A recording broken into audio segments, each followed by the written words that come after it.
Welcome to Politics Done Right. My name is Egberto Willis, your host. Thank you so kind for being part of the show. Good morning, Houston.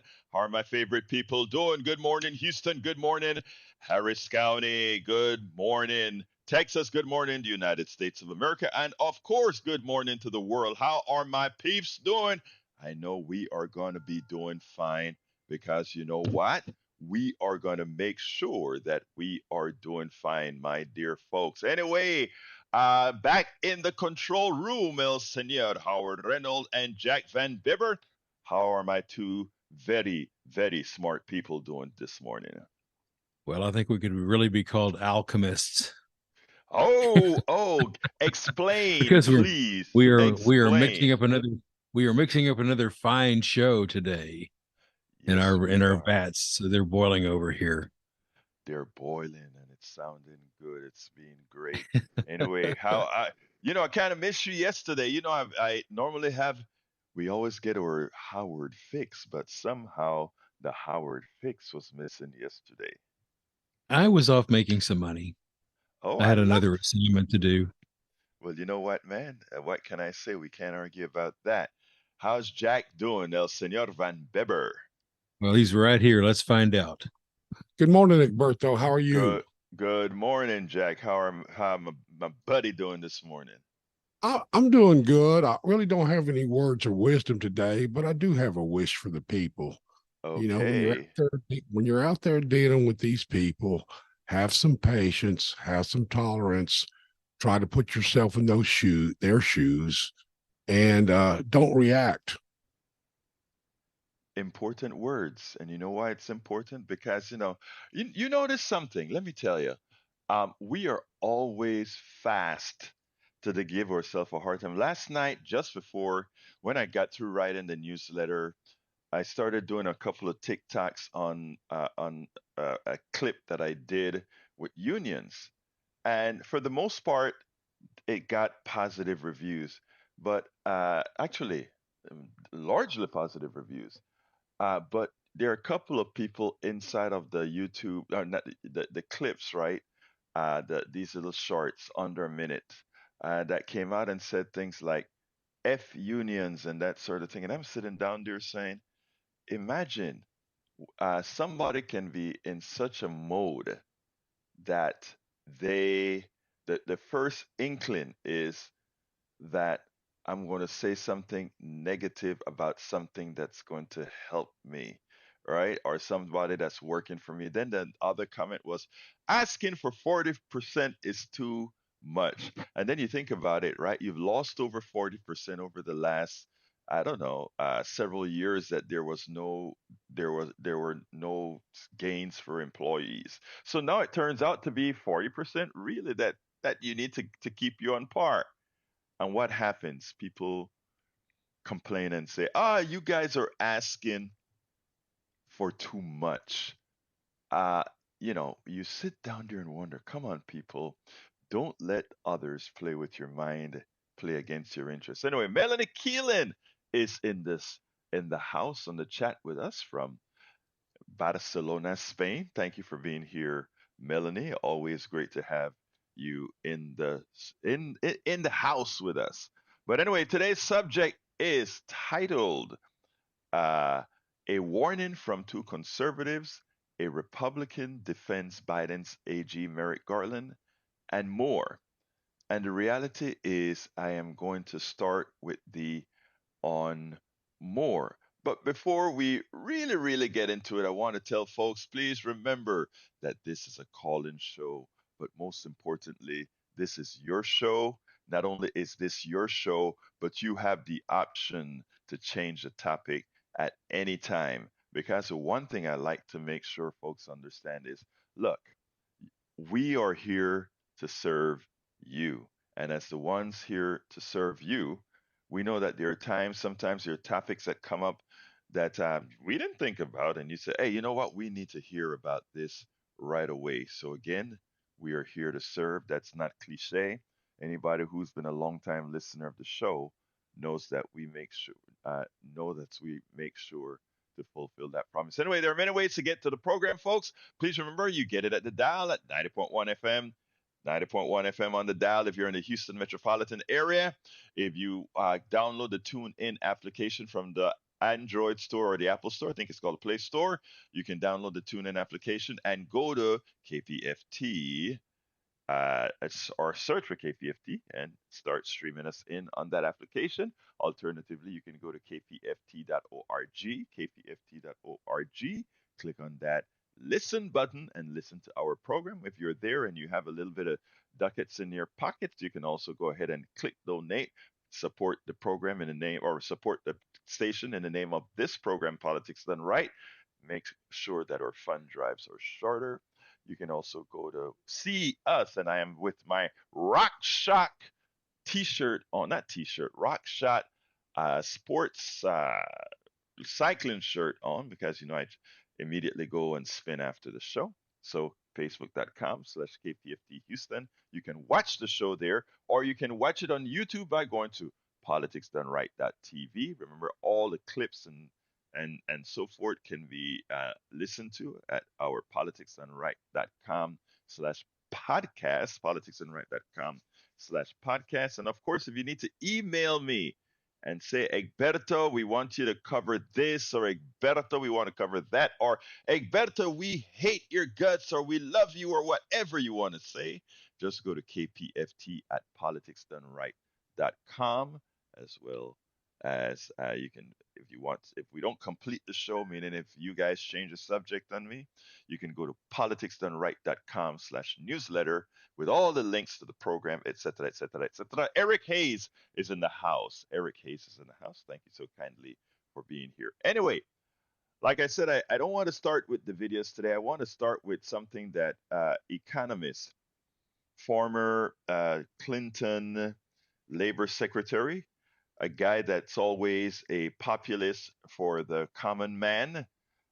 Interviewed him a couple of times, once with Move to Amend on our Move to Amend report show, as well as I interviewed him with while I was doing the show at Coffee Party USA. This guy, again, this article here really touched me. I want to go ahead and expand on it. He titled it, Biden on the Picket Line is Good, but he must go further.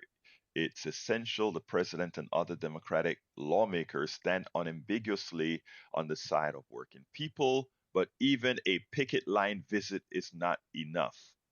And some of the things here we're going to cover, you guys know because we've covered before. Kudos for joining the UAW picket line tomorrow. You're the first president to ever join a picket line. But please don't stop there. Go on to criticize the CEOs of America's big corporations who are now raking in more than 350 times what the average American worker is earning. In the 1950s, they took in 20 times. What has happened to our system? Blast corporations that are monopolizing their industries. Condemn firms that are using their profits to buy back shares of stock, polluting the planet with carbon emissions and polluting our democracy with big money. You won't be the first Democratic president to do this. In other words, yeah, this is the first president that's going to be on the picket line, but remember a guy whose name is Franklin D. Roosevelt. He continues, he says, on the eve of the 1936 election, President Franklin D. Roosevelt warned America that business and financial monopolies and war profiteers considered the U.S. government as a mere, quote, as a mere appendage to their affairs. We know now that government by organized money is just as dangerous as government by organized mob. Never before in all our history have these forces been so united against one candidate as they stand today. They are unanimous in their hate for me, and I welcome their hatred. That's what Roosevelt said. And it's important to note something here.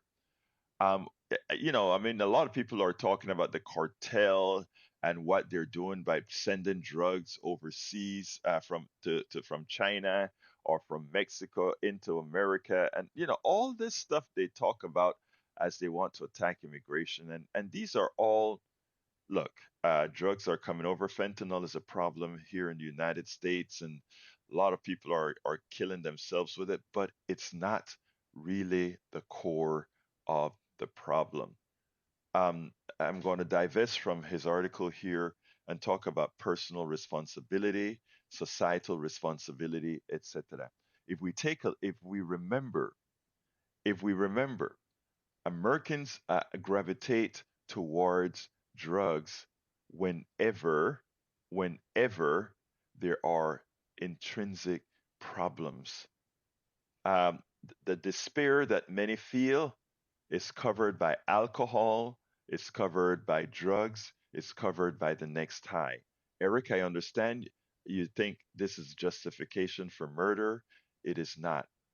The difference between, look, if you want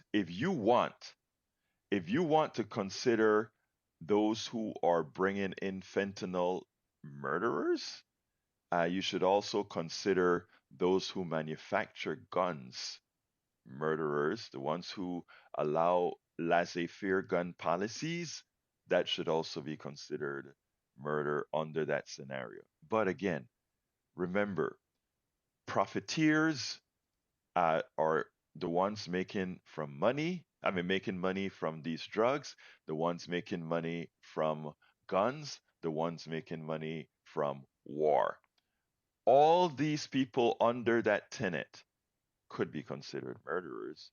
I mean, it should easily be considered murders. All right, continuing with the message from Robert Rourke. Love the guy. He said, America is again in a populist age. And by the way, folks, remember, you have the option to call in at any time to talk on this issue or any other issue. The number is 713 526 5738. Again, that number is 713 526 5738. Please don't wait till the end of the program to call because, again, I'd like to spend that time or give you that time to say what you want to say. 713 526 5738. Do not hesitate to call in as soon as you have an issue. Hit number two to get on in. Hit number two to come on in. So again, you dial 713-526-5738. Hit the number two to come on in, and we'll get you on air right away. Anyway, the biggest challenge, the biggest change over the last 3 decades. Well, let me go one paragraph before that. America is again in a populist age when a vast army of Americans have been shafted by big corporations, Wall Street, and the moneyed interests. The biggest change over the last 3 decades, a change lurking behind the insecurities and resentments of the working middle class, has nothing to do with identity politics, wokeism, immigration, critical race theory, transgender kids, or any other current Republican boogeyman. That's not it. It has directly to do with a huge upward swing shift in the distribution of income and wealth. Although total wealth is much greater now than it was 4 decades ago, and the distribution of that wealth is far more unequal, the bottom 50% hasn't budged. Wealth at the top has exploded.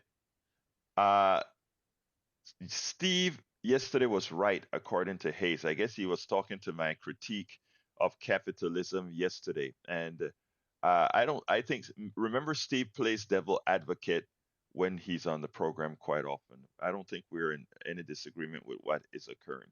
And like I said several times, the best, the best way to know if the current operation of an economic system works is by the results attained. And the results that have been attained since we made the drastic shift in 1980 with Reaganomics, also known as supply side economics, also known as voodoo economics, as named by Senor Bush, Bush number one, Herbert Walker Bush. If that system has produced what we have today, which means the transfer of everybody else's monies to the very top, that is evidence enough of something that isn't working. You know, we can talk hypotheticals as much as we want to talk about hypotheticals. But if what the current economic system has done is to move money from the many to the few, it says that economic system has failed. We have now the evidence that proves it has failed. And the moneyed interests are the ones who have invested or have the monies to invest to do what they have done to the minds of many into continue into supporting policies that hurt them, Eric. The reason you are so consumed with the narrative from the wealthy guys, in as much as you are not wealthy, is because you have been convinced, your mind has been enchained or chained with the story from the guy who is continuing to take what's yours. I don't even have to prove my case. The case has already been proven. All right. Although total wealth is much greater now than it was 4 decades ago, I repeat, total wealth is much greater than it was before. All right. Uh, still, still, the workers are getting a very small share. And no, it's not Uncle Sam who's taking that money. It is the top 1%, the top 10%. And the fact that you are on a chat with Politics Done Right, Brother Hayes, saying that Uncle Sam is taking all this money proves that they have been successful in lying to you and you have accepted it. Just look at the numbers, sir. Just do the math. That's all you got to do. Anyway, 713 526 5738. Please don't wait till the end of the program to call because, again, the only way we make a difference is if we make a difference. All right. Meanwhile, a declining share of the nation's wealth has been going to workers and an exponentially rising share to CEOs and big investors. That isn't by chance. That is the economic system that we have.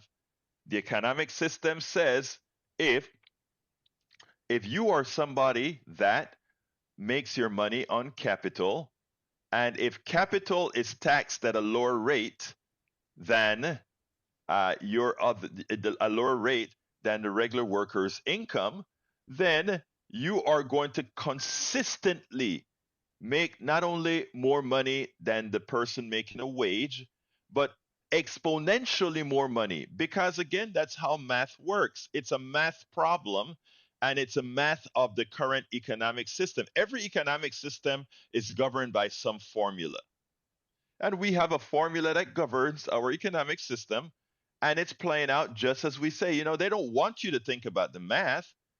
They just want you to make nonsensical statements like my brother here online, where he says we're giving it to Ukraine. We've given a total of under just, let's say, $100 billion to Ukraine out of an economy of over $13 trillion. And you're making a comment about Ukraine is the problem. Again, math. Math is what it takes. Math. Numeros. And one of the reasons why the folks on the right, as well as neoliberal Democrats, don't want specific critical thinking, or you learning how to critically think, is because critical thinkers are not going to take what I say at face value. Critical thinkers are not going to take what the right wing says at face value. Critical thinking is going to say, I am going to listen to what Egberto says. I am going to listen to what other people say. And I am then going to do the math. I am going to do the critical thinking. I'm going to do the logic and determine if they're making sense. And after that, I will decide if I can put my trust in these different people that inform me. I wish everybody would do that. Ask the questions. Go ahead and ask the questions, analyze, and decide who best to trust. That is how it's done. 713 526 5738. Again, that number is 713 526 5738. Meanwhile, a declining share of the nation's wealth has been going to workers and an exponentially rising share to CEOs and big investors. This change didn't happen because of so-called neutral market forces. It happened because of policy decisions made over the last 4 decades. For example, And now, listen up, Eric. This one is for you. If you want to understand what happened, learn what happened. This is what we did to open up the American economy wide to imports from China, to deregulate Wall Street and allow it to make bets with other people's money, not with your money, with other people's money, to dramatically cut taxes on big corporations and the rich, to let corporations bash unions and fire workers who try to organize. These are all the things that created this problem, to encourage activist investors and private equity companies to take over underperforming companies and then promptly fire workers and sell off assets to allow big corporations to become far larger, monopolizing entire industries. We can go on and on and on and on to allow pharmaceutical companies to extend their patents and jack up the prices of critical drugs. In my book, as I see it, class warfare, the only resort to right wing doom. And notice what I gave as a subtitle, the only resort to right wing doom. I explained all these concepts from patents, etc., and how it's done. All right, Lynette, come on the air. Lynette, how are you doing this morning, my friend? Come on in. I'm doing good. I have to make this really quick. Yes, I know it's gonna start something, but remember the old adage: give a man a fish, he eats for a day; teach a man to fish, he eats for life. Right? yes, ma'am. Where somewhere I read, give a man a fish, you take away your business opportunity. So ultimately, nobody wants to teach anything because if they did, they would put financial education in the school systems, which is on the books on laws, but it's not mandated, so it doesn't have to be taught. And the other thing also is that if the system wanted us to save, they would promote saving versus consumerism, and everybody wouldn't be in debt. That's all I needed to say. Thank you for listening. You all have a great day. I love your job. Thank you very much, Lynette. Thank you for calling. And no better words could have said other than Lynette. And the first part, notice Lynette started with education. Yes, it's there, but they don't want you to learn too much because if you learn too much, you're going to learn, hey, I can be in business. Let me give an example of what we have here because whenever I talk about the flaws in capitalism, and by the way, I don't know if you heard the end of the show yesterday when there was a caller who called. I mean, the end of Steve Hunter shows yesterday when there was a caller who said we need a blend of things to encourage people to go out there and get things done at the same time that we have protections. And I agreed with him wholeheartedly. But the pilot, what he talks about, his answer was, we need some capitalism and we need some socialism. When you fuse the two, the best of these systems together, it is no longer, you don't call it a fusion of capitalism and socialism. You call it a completely different economic model. And that economic model, it's best to name it not a fraction of capitalism and a fraction of socialism or anything like that. It's best to call it what it is: free enterprise with a strong safety net, social safety net. It's not capitalism. Once you put controls to protect people, it's no longer capitalism, and that is usually what I try to tell folks. What we want is a great free enterprise system with controls, a social safety net where everybody can strive, and those people who want to just go out there and excel, there's nothing stopping them from doing it. But at the same time, the humanity in what we believe in should, of course, be correct. So, I mean, I love what Lynette had to say. Education. If we're educated, we won't. Again, let's think about the super capitalist, that person who says, "I am going to go out there and use your labor, profit more from your labor than you do." An educated person thinks about that and say, "Why is it I am going to allow all of my intellect, all of the labor that I can provide to actually be profited by Bill Gates?" I use Bill Gates because he's generally a nice guy. The Koch brothers. Why is it that I allow my labor, others to profit immensely from my labor while I struggle? An educated person doesn't do that. An educated person tries to solve that problem and says, we need to have an economic system that rewards me for what I do. Good morning, Paul Fleming from Atlanta. We are represented from all over.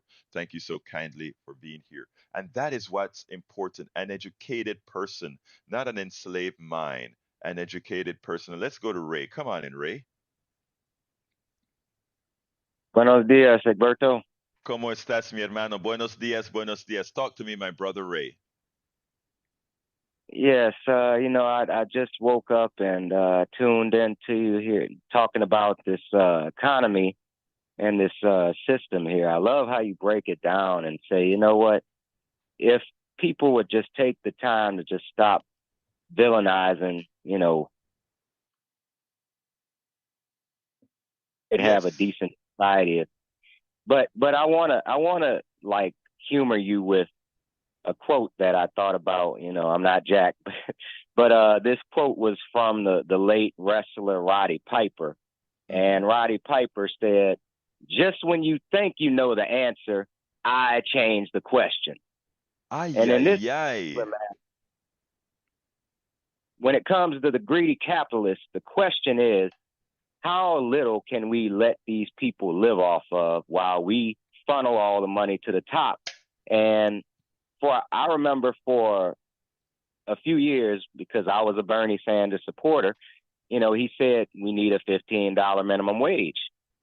But all these companies when they finally raised their wage, like my company finally raised their wage to the $15, minimum threshold. But because of the economy and inflation, that $16 an hour does not carry as far as it did when it was highly requested, maybe in 2016, 2017. So that's why I say it's like when a person thinks we know what the cost of living, what is a comfortable cost of living in this economy, it always jumps up. Like I say, you thought you know the answer. I thought the answer to a living wage was $15 an hour, but then the greedy capitalists want to raise the cost of everything. So now they change the question: what is a comfortable cost of living? And they do that over and over again. So we never get ahead. We're always trying to play catch up. Ray, you But nailed that's it. what I And want. no, but don't go if you have the time to stay on, because I want to No, talk I'm to you here. on this. No, I'm here. This is very important. What you just said. It used to be $15 an hour. We've gone past that. Let's talk about something. You hear the economists, the bad economists on TV all the time complaining about the hourly wage and what wages are going to do to inflation, etc.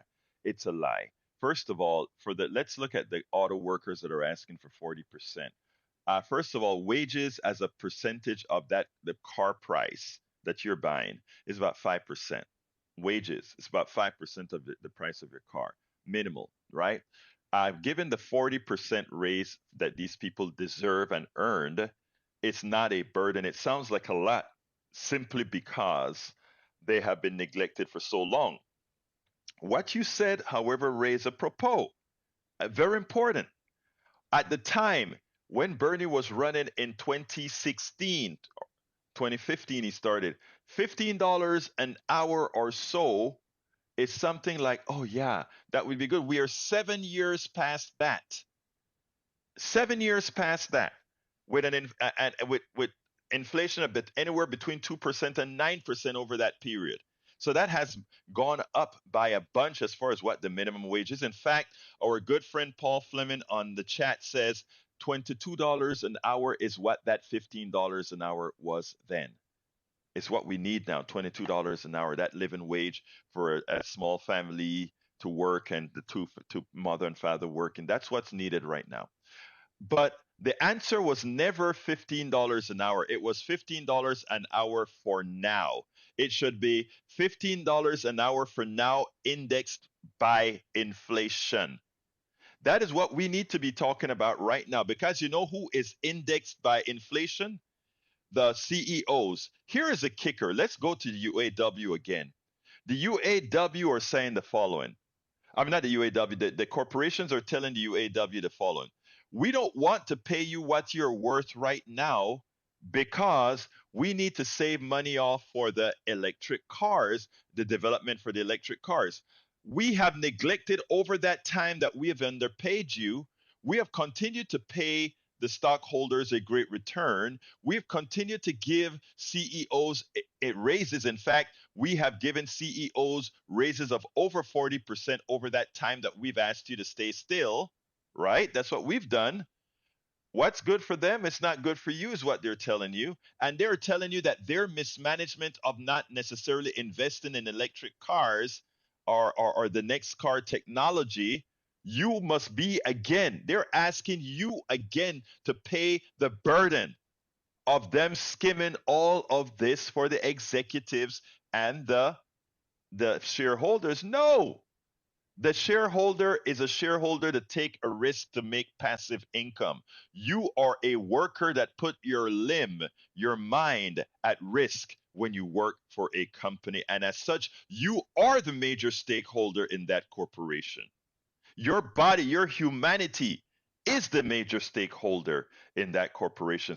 And when we have others that think otherwise, that is what our system have taught us to do. Think so little of ourselves, always looking out for the rich guy as if the rich guy is inherently more deserving than we are, when we are the ones who actually get the work done. We are the ones who actually invent. We are the ones who actually get these things. And that is what I try to promote to everybody. So, Ray, you nailed it. Paul Fleming, you nailed it. So please, that's why I love the critical thinkers. I want everybody to call in. I want everybody to talk. But the critical thinkers are important. Thank you, Ray, for bringing that up. Yeah, one last thing, I mean, with that being said, they got to stop telling us, we gave you what you want now, what do you want now? Because that's what they do. They give us what we want, and then when we give us what we want, it's not enough, so we ask for more, and they want to make us look like we're the greedy ones. Thank you. I digress. You nailed it. They make it look like we're the greedy one. Eric just tells me, Egberto, you are too worried about the rich. Of course I'm worried about the rich. I'm worried about the rich because the rich got rich by taking what's mine. The rich got rich by taking what's Ray's. The rich got rich by taking what's Howard's, what's Van Beber's. That's why I worry about the rich, because it is money they didn't earn, Senor Hayes. That's the issue. Thank you, Ray. Let's go to Mike. All right, bro. Thank you, brother. Mike, come on in. Yes, sir. I was just listening to you guys talking about the minimum wage. Yes, sir. Hello? Okay. Yes, you're here. Yeah. The 22 an hour to me is not. I guess a lot of it depends on where you live at. I mean, I'm in Houston, of course, but I pay for health insurance. If you're paying for health insurance, the problem that a lot of us have is you don't make a lot of money, but you make too much to qualify for anything. Yes. And what I mean by that is I pay $400. My health insurance just went up $87 a month. Yes. And I've had a blood test, one blood test and one x-ray done in the last 17 months. Yes. And they said after reviewing my policy that I need to pay them $87 more a month. Well, now that math doesn't add up. But that's not what I call about. What I want to talk about is when you figure in the price, the cost of living, utilities are paying for, and you're paying for a vehicle and so forth. 22 an hour in Texas actually kind of puts you in a bad spot in a way. Yes.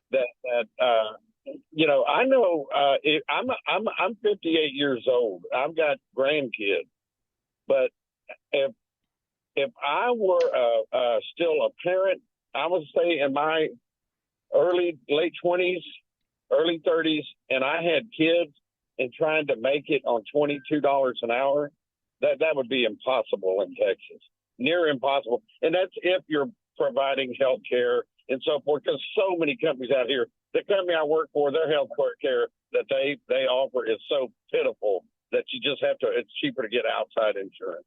Yeah. So Now, 20 an hour. I mean, really, it's not. That's especially for people with children. I've got a nephew. He's a single dad.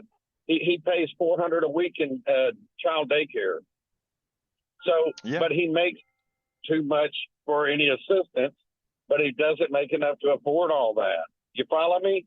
Of course, You I see what I'm follow you. saying? And that, look, Mike, that is what we are fighting for. And that, look, the problem that you're talking about, right, is a problem that afflicts everybody. And not, I shouldn't say the problem that afflicts. It's the problems that afflict most middle class Americans. We suffer in silence. And what we're trying to do at Politics Done Right and other places is to tell folks, no, we have to rise up. The reason we are in this condition is because Eric says, I worry about the rich. Yes, I worry about the rich because because of the rich is the reason why people are living in the conditions they are, because they are taking it all, right? The economic system Oh, as I it is, agree. they're taking it all. And what I'm saying is we can change that. Let's give an example. I don't mind an employer paying $22 an hour if what you're saying is mitigated. Remember, what the social policies I believe in is health care, meaning universal health care, also child Yes. care. Child care, that's a very, we want a healthy economy and a vibrant workforce.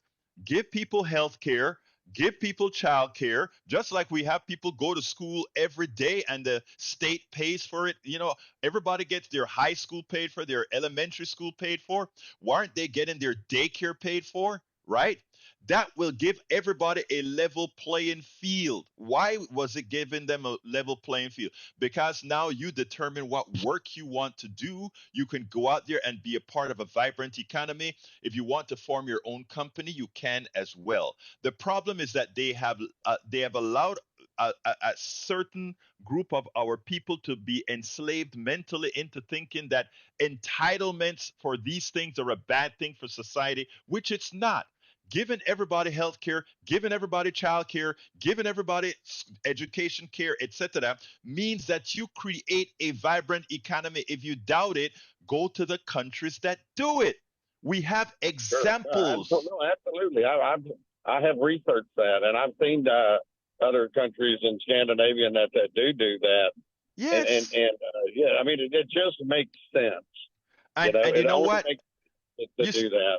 you still have people who have a lot of money because there are some of us who are willing to work 16-hour days. There are some of us who just love Yes, working all of the time. You will still have the person, but what we'll get now is the people who have the most cash or the people who want to work as much for that cash. But right now, the people in America who have the most cash are the people who best know how to get you to work for them. A phrase that a lot of people like to use that I hate is the following: I let my money work for me. Do I put money in the bank and get some interest on it? Yes, but that's the good thing. But when these classical investors that say I let my money work for me, it's a lie, because what it really means is I'm profiting off of the back of somebody else's labor. Don't let anybody sure. tell you And otherwise. and I and I listen to you a lot, and I have for quite a while, and I've called you several other times, and I've never heard anything from you I didn't agree with, Thank it's just I'm only 58, but I can remember 40 years ago when things weren't magnificent for blue collar people, which is what I am. But they were. I could pay my bills, and I still had some money to put in the bank. It wasn't a whole lot, Absolutely. but I had some money that I could put in there. And the gap between the wages and the cost of living was not near as far apart as it is now. I mean, I'm at 58. I lived better at 23 years old than I do at 58. It's amazing. That And Yes, it Mike, is. it's a shame, but you know what? What we have to do is not, I don't believe in despair. I'm always positive. I think we can do something about it. But the only way you do something about it is enough of us are educated on the real issues. As we get educated on the real issues, we start making the right choices for government. We have a couple of one person specifically in the chat that they are pretty much, you know what, you know, the weight that sometimes slow down progress, but as you lessen that weight, you get more progress. So my goal is all of us together enlightening ourselves and eventually putting the right people in office that will prevent the pilfer from occurring. Mike, I thank you so kindly for coming or for calling. Please keep listening, telling folks about the program, and let's then go to Melissa. Thank you, my brother. Melissa, come on in. Good morning, Houston. Good morning, Alberto. Good morning. How are you doing, my friend? I am well. I'm not excited because it's realities that's coming to everyone, right? But I got tickled when he said when your last caller said you're his friend, makes enough, but he doesn't make enough to qualify. And so remember the conversation we were having in the past. I said to myself, is his friend trying to become a welfare king? Not the welfare. You remember that, right? It is funny because that is not the case at all. We're just trying to survive, but that is how they frame it. So, they want to frame it that way, right? Man, years of trying to prove this point has now hit blue collar America. So welcome to urban life, Houston. Melissa, it's important. Let me tell you something. I don't leave yet. I want to say something, right? Because I said this for a long time, right? We are all in the same boat. It just took some of us a bit longer to realize that, right? And I have a phrase. I don't know how long you've been listening to Politics Done Right, but I've always said, whenever we unite the ghettos, the barrios, and Appalachia, right? We will win the battle. And it's a stereotypical thing to say, because what I mean is when black folk, Latino and others, and white folks realize that we are all in this boat together, we are one. Right. Everybody we just need to realize that, man. Right. And that's what I preach. That's why I preach love. That's why if you take a look at the books that I write, I have one called It's Worth It: How to Talk to Your Right-Wing Relative Friends and Neighbors. Because the MAGA folks are not my enemies. I love the MAGA folks. They're just misled. They're misled. So how can I, if you had a sick brother and sister, right? Right. Melissa, let me ask you this, Melissa. If you had a brother or a sister or a family member that is really, really sick, and because of their illness, they slap you, and because of their illness, they tell you things that hurt your feeling, do you really hold it against them? What you try to do is you try to get them right. Work with them. That's what we got to do. Thank you, my sister. You have a great day. And let's go to Peter. Come on in, Peter. Good morning, Alberto. Happy Tuesday. Good morning and happy Tuesday, Professor Peter. A teacher is calling in. Right. And I love teachers because teachers move knowledge forward, and many times they spend more time with our kids than we do. Talk to me, Peter, before I go to Donald. That's right. Well, it's a quick point I wanted to make here about our wonderful President Biden, how he'll be on the picket lines today. And I'm so proud of him because he's setting a precedence to basically get this impasse. Like we're at the United Auto Workers are at an impasse. So I hope he just at least gets a voice out there, like for the people. And that's like a mold. So he's setting a precedence, an example, like modeling how to, stop these, stop what's happening right now, like get a fair deal for the workers. So much like how our senators, our representatives up in Congress, which I'm attempting to do to make my way up there to Congress, to be a voice for the people. So that's what I'm attempting to do. I just wanted to just give a shout out to President Biden and just thank him for his leadership, and like he's setting a good example for me as I'm trying to do the same to get up there and break up stalemates of different things that are happening in our country. And And I just wanted to hear your feedback. What do you think about that Well, idea? actually, I am very happy that he's going on the picket line. Like I've told people many times, uh, Biden, I didn't think was going to be anywhere close to good news for progressives. As it turns out, while those of us that are progressives, didn't get all that we wanted, we got a hell of a lot more from Biden than we could have ever dreamed of. So, given that Biden is what we have, Biden is what I support. Now, when he goes out there on the picket line and does that, he earns my love. He earns my love because he's going out there and saying, I'm working for the people. Now, if you started the program today, the article that I was working off of was from Robert Reich, who said, great, President Biden, I love that you're out there going to the picket line, but we need you to do more. We need you to call out all these folks that are in fact causing the problem. So I'm with you, Peter. I'm with Brother Biden for doing this, and we want him to do more. If people see that the politicians that are going to do more, and they see that it's going to help make their lives not only economically but socially better, things will get better. But we got to get that name in. Thank you so kindly for calling, Brother Peter. Follow up, And if I could yeah, just yeah, just so I would like to be able to sort of connect the dots too. Like if we have the same calling people out, if I'm a representative, I'm trying to represent our congressional district too up in the U.S. House. But what I would do, the same thing like you're saying, connect the dots, like call out like our leaders here in Texas. Like so if I'm up there in Congress, that's one of the things that I would love to be accomplishing is to speak out against this, a lot of the injustices that are happening here in Texas. Like so that's just one kind of follow up. So, calling these people out, like, Governor Abbott and, Patrick, these guys, Dan Patrick. So just let me call just them out. say Like, you're absolutely right, and, okay. and let me go off of your cue. Governor Abbott and Lieutenant But Governor Patrick and the entire Republican cabal in Austin should be called out. They're causing the deaths of hundreds of Texans by denying them the Medicaid expansion to the Affordable Care Act. Uh, Anywhere else, whenever somebody knowingly causes a death of another, it's called murder. So I call those in Austin murderers. Thank you so kindly for calling, Peter. And let's go ahead and go to Brother Donald. Come on in, Donald. Donald, you're on the air. Good morning, Alberto. How are you today? I am doing fine, sir. Talk to me.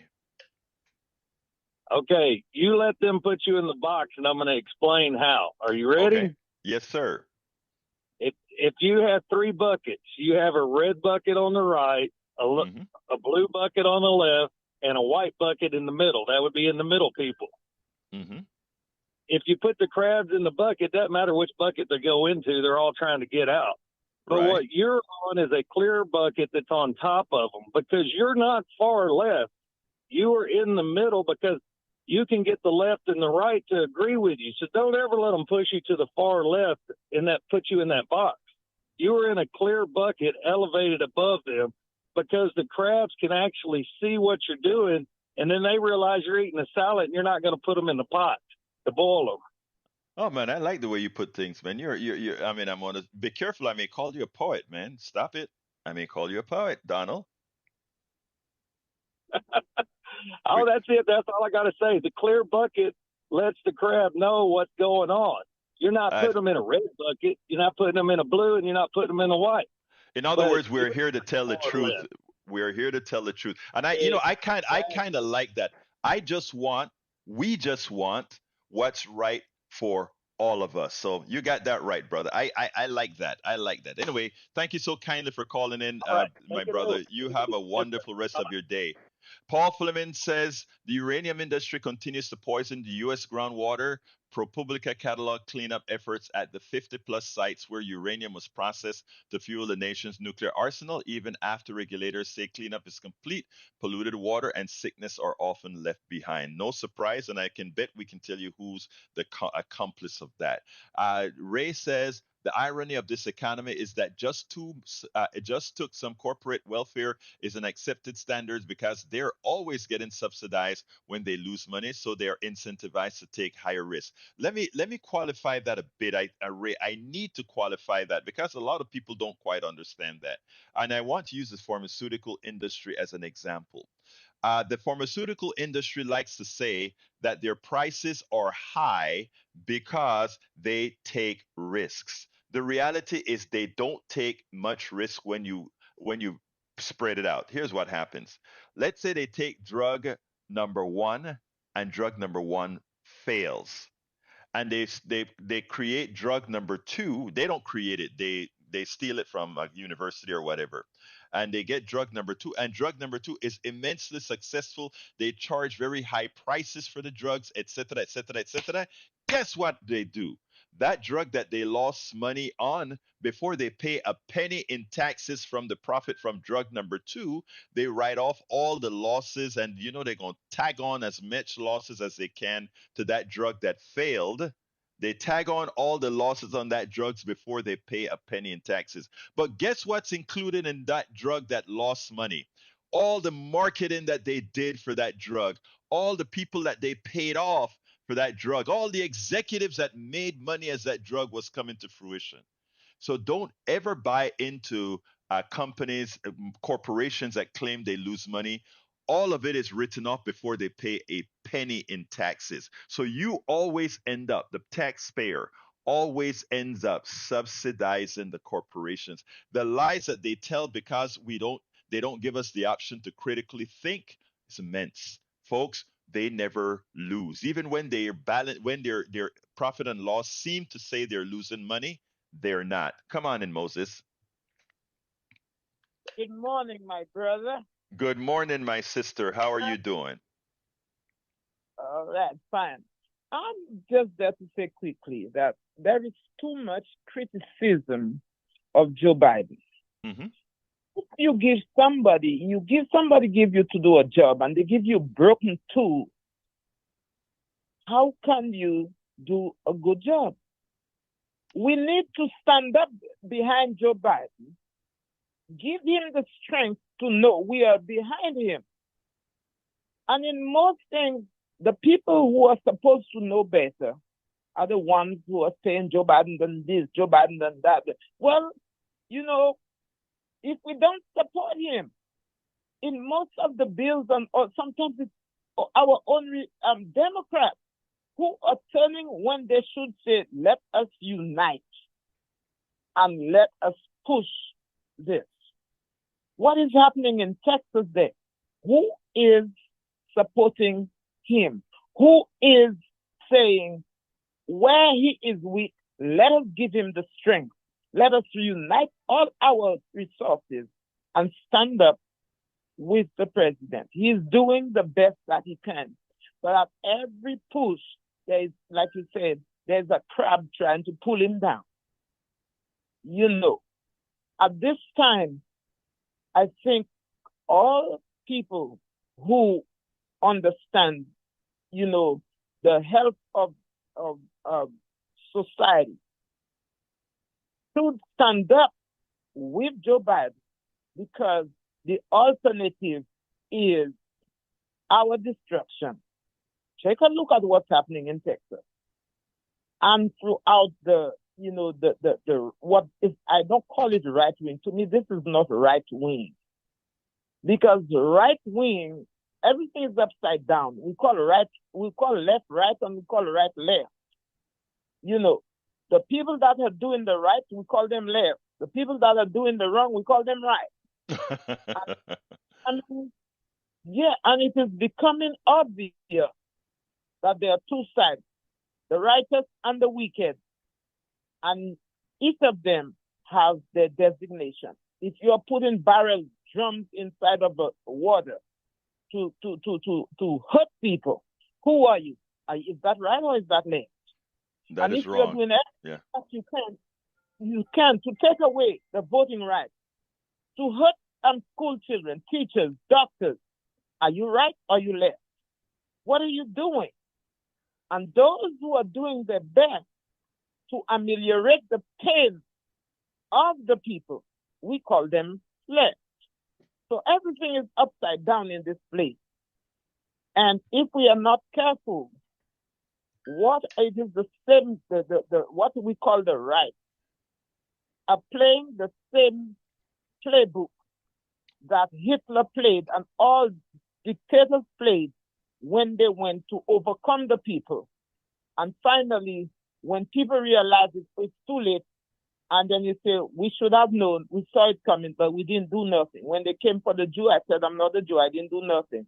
When they came for the Haitian, I said, I don't speak French, so I didn't do nothing. And finally, they're there at my door, and I don't know what to do. There's nobody there to help. America has to be careful. The people they call the right are pushing for this old dictatorship. We have seen this before in the Second World War. That's why they don't want education. They don't want the children to learn so that they can see what is coming ahead of them and they can stand up. So we need to stop pointing fingers at Joe Biden and decide what it will be. Moses, let me just tell you that there are two pieces that I had to play today. One by Miles Taylor, who was President Trump's Homeland Security chief, and Amanda Carpenter, who is a conservative editor. I was going to play these two pieces, but because people called to chat, I hadn't. But two of these guys, I interviewed Miles Taylor before, the Trump's Homeland Security guy, and they point out exactly some of the stuff that you're saying that I think people need to listen to. So please go to politicsdoneright.com/newsletter, politicsdoneright.com/newsletter, and watch those videos that I did with Miles Taylor and Amanda Carpenter, because they kind of illustrate some of what you said about what happens if this guy were somehow magically get reelected. Moses, thank you so kindly, as usual, for calling in, my friend. All right, let's go to the control room for a final word from Brother Howard Reynolds and Jack Van Bibber. Well, a very interesting show today, Egberto. You covered a whole lot of stuff and a lot of guests today, a lot of guest callers. We appreciate your call-ins to this show, 713-526-5738. And while you're doing that, you might as well make a donation to keep Egberto on the air, which would be very beneficial to you. How about you, Jack? What you got? All right. I was just saying, Donald, you are a political chef. I love the choice of words. Anyway, folks, thank you both Howard and Jack for the great work in the control room. Thank you callers, you guys are wonderful. Thank you listeners, you guys are the best. My name is Egberto Willis. This is Politics Done Right, and you guys know how I end this baby. I am what? Out.